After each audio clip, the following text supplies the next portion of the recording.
ओम भूर्भुवः स्वः। नमस्कार, आप सभी का हमारे इस यूट्यूब चैनल में स्वागत है। आज का हमारा शीर्षक है परलोक कैसा है।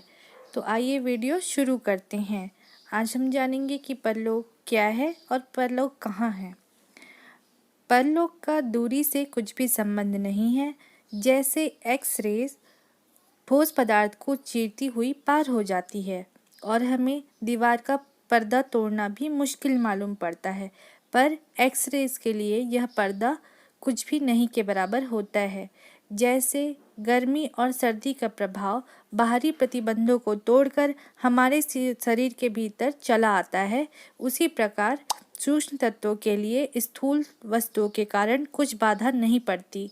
जैसे पृथ्वी के चारों ओर हवा का समुद्र भरा हुआ है, पर हम उसे चीरते हुए जहाँ चाहे वहाँ फिरते हैं और हमें इस हवा का भान भी नहीं होता कि हम हवा के बीच में उसी प्रकार भाग दौड़ कर रहे हैं जिस प्रकार पानी में मछली करती है।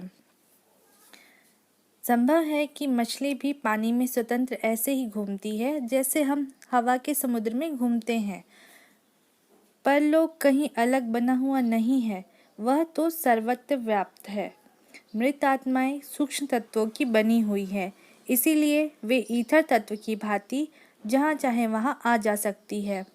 उसके निवासी स्वेच्छानुसार भूमि, जल, पर्वत, ग्रह, नक्षत्र आदि के बीचों बीच या उसके ऊपर या नीचे रह सकते हैं और अपने रहने के लिए सभी प्रकार की सुविधाएं वहाँ पर उत्पन्न कर सकते हैं। हमें यह जानना चाहिए कि मृत प्राणी के साथ उसके विचार, स्वभाव, विश्वास और अनुभव भी जाते हैं। जीवन भर जीवित मनुष्य को घर में रहने, कपड़े पहनने और भोजन करने की क्रियाएं करनी पड़ती है। यही स्वभाव व अनुभव उसके साथ जाता है और जैसे एक साधारण मनुष्य बिना घर वस्त्र के नहीं रह सकता, वैसे ही परलोकवासी भी इन्हीं विश्वास व अनुभव के आधार पर उस लोक में उनके लिए गृह, वस्त्र, आहार विहार की व्यवस्था हो जाती है। वे समझते हैं कि हम घरों में रहते हैं, कपड़े पहनते हैं और भोजन करते हैं। यह सब पदार्थ उनकी भावना के स्वरूप होता है। यदि कोई जीवित व्यक्ति सन्यासी के रूप में निर्जन वन में वस्त्र रहित और कंद मूल फल खाकर रहता है, तो उसका परलोक भी वैसा ही रहेगा और वह उस परलोक में भी वैसे ही रहेगा। स्त्री और पुरुष का लिंग भेद बना रहता है, यह भी विश्वासों के आधार पर ही होता है।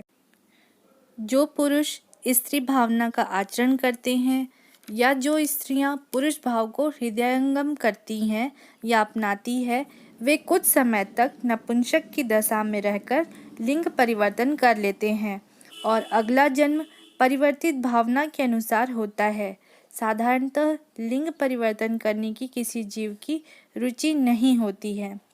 शरीर संबंधी अयोग्यताएं परलोक में हट जाती है। अपूर्ण मस्तिष्क या दिव्यांगता या किसी अंग की अपूर्णता परलोक में हट जाती है, क्योंकि यह अयोग्यता तो उनके शरीर की होती है, मन की नहीं। वरन शरीर में कुछ भी शारीरिक अयोग्यता या अपूर्णता का मन पर कोई प्रभाव नहीं पड़ता और जीव प्रायः तरुण दशा या युवा स्थिति प्राप्त कर लेते हैं।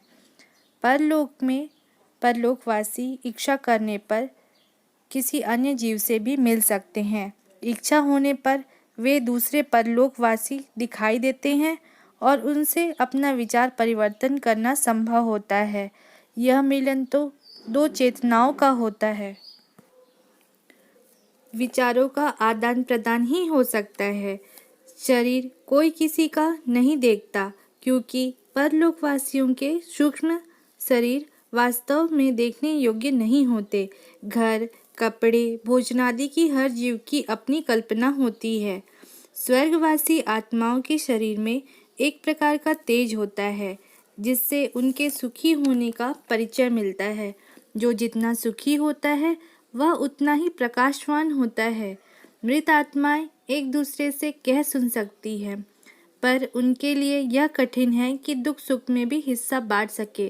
कुछ आत्माएं अपने पूर्व परिचितों मृतकों के साथ रहना पसंद करती हैं और उनका एक समुदाय बन जाता है। ऐसे समुदाय नीचे लोक में ही होते हैं। उच्च लोकवासी इन भ्रम बंधनों से और माया मोह के जाल से दूर रहते हैं और आत्मोन्नति का एकांत प्रयत्न करते हैं। श्राद्ध करने या स्मारक बनाने का पुण्य फल उनके करने वालों को ही प्राप्त होता है।